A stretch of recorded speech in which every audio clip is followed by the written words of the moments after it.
What's good, everybody? It's your boy 313 J-Mo, and yes, it's exciting. It's football Sunday, even though it ain't this week. Next week, it'll for real be football Sunday, but we got the roster quotes. You can't really see it, but I just wanted to put it up here as I say it. Obviously, Stafford and Chase Daniel, Swift, Ty Johnson makes the team. Jason Kabinda makes the team. Hunter Bryant makes the team. Agnew and these guys, they made the team. You see the linebackers, we got a lot of them. Hopefully they do some work. You see the cornerbacks, Mike Ford, who I said was the most underrated Detroit Lion, makes the team along with Darryl Roberts and Tony McRae. Obviously the safeties on the team you see, and the kickers and the punters, and the defensive linemen, Trey Flowers, Nick Williams, all of those guys made the team. Also, we got my boy Kenny Wiggins didn't make the team, y'all. Y'all know how happy I am about that. They still believing in young Tyrell Crosby, as I thought they would. Taylor Decker, Vata, I can't believe I almost tried to pronounce his name. And y'all see the guards that we have, Joe Dahl. Logan Stenberg looks like he's going to be the backup center. Bo Benchois, another surprise cut. So let's talk about the surprise cuts, and then we're going to talk about the Lions getting Adrian Peterson. Now, the biggest surprise cut to me is Jason Huntley. Now, I wasn't as high on him at first as some of the other people, but as time passed, as I looked at more film and stuff, I came around. I'm like, this guy's gonna be very good. And when I wasn't on the Jason Huntley bandwagon that I eventually got on because I looked at more film, I was saying, bringing in Jason Huntley might just motivate Ty Johnson to win that spot. And a lot of people really just didn't believe me and didn't really buy it. They like, no, it's Huntley's spot. It's Huntley's spot. And that boy Ty Johnson was pulling cars in the offseason, my G. So, and I thought that it was a possibility that him coming in that room would motivate guys like Ty Johnson and Agnew to produce so that guy don't take their spot. And that's exactly what happened, but I hope he's one of the 4 players that we save. I hope it's him, and I know Isaac Nada, we'll talk about him too. Isaac Nada, I hope he's one of the 4 players that you can keep teams from selecting. One of those players definitely has to be a D tackle, and I would say the other one needs to be a whole lineman, honestly.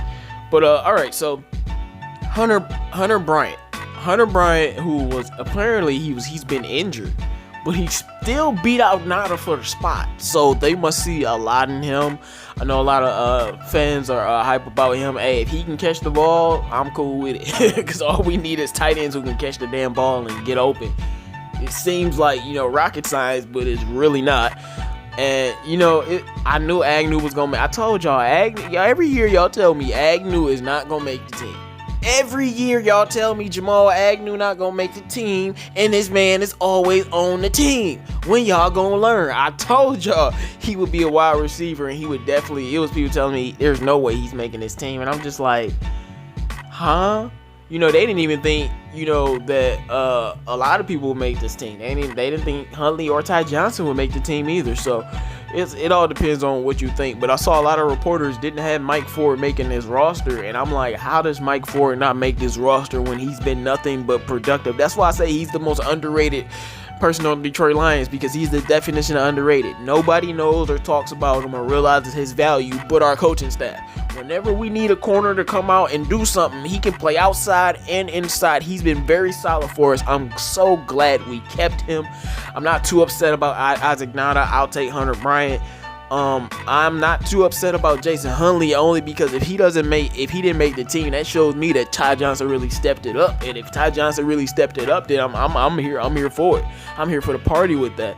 But when I'm looking at it, so the O lineman, I'm so glad Kenny Wiggins is gone. I like these roster cuts. It's not nothing that I'm very upset about.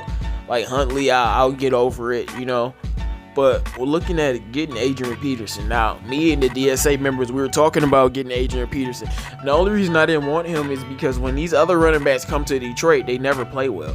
Now, if you telling me he's going to be the same AP he's always been, and by always been, I mean his last 2 seasons, he had 800 yards one season I think it was 1,000 yards. Last season, like 835 yards, 4 yards to carry. He was very good. But will they do that here? He's 35 years old. Y'all know what I'm talking about. Whenever we get these running backs, they come to Detroit. It don't matter how good they was. It don't matter if they Hall of Famers. They never produce. Like, Reggie Bush was the last guy to like do that for us with those type of running backs. And I do think AP, his chemistry with Bevel will be very good. And look, it will be nothing sweeter in my mind than having Adrian Peterson, my fault, run the ball down the Minnesota Vikings' throat and score touchdowns on the goal line on the Minnesota Vikings. I swear, I know the Lions did pretty good against AP, but AP still was a nightmare for me. Like that guy put fear in my heart. So if he's on our squad, I'm with it. You telling me we got Swift and AP and Ty Johnson and Bo Scarborough and Kerryon Johnson? Oh no, I'm with it. I was just wondering, will he have that same production for our team? Because when they come here, players like to fall off, but his chemistry with Bevel is great. I think this is a power move signing from the Lions a little bit, because AP can take every running back in the starting room spot. Yeah, I said it. The man had 800 yards last year and 4 yards to carry on a bad team. And the year before, he had 1,000 yards. So he still got something left in the tank. My point is, if Swift and Kerryon try to get hurt up, or Bo Scarborough try to get hurt up, AP gonna come and he can rely on. We can rely on him, and that's why I think they went out and got him, because if all of our running backs went hurt, and AP was still healthy, obviously, because he's old as well, we know we can give him the ball for 5 or 6 weeks. And I like that. I like what the Lions are doing. I like how they're building this team. It continues to increase my confidence about this team. Just get them D-tackled. You got to shore up that. Mitch Trubisky is starting week 1, so the Lions will win as long as Matt Patricia doesn't choke. I'm not concerned. We're going to whoop their ass. But Lions are doing well. This is the first time where roster cuts I was cool, besides like Jason Huntley. Like, I'm like, all right. But make sure you guys like, comment, and subscribe. Let me know what you think about the roster cuts, and 53-man roster. And let me know what you think about the Lions getting AP. It's your boy 313 J-Mo.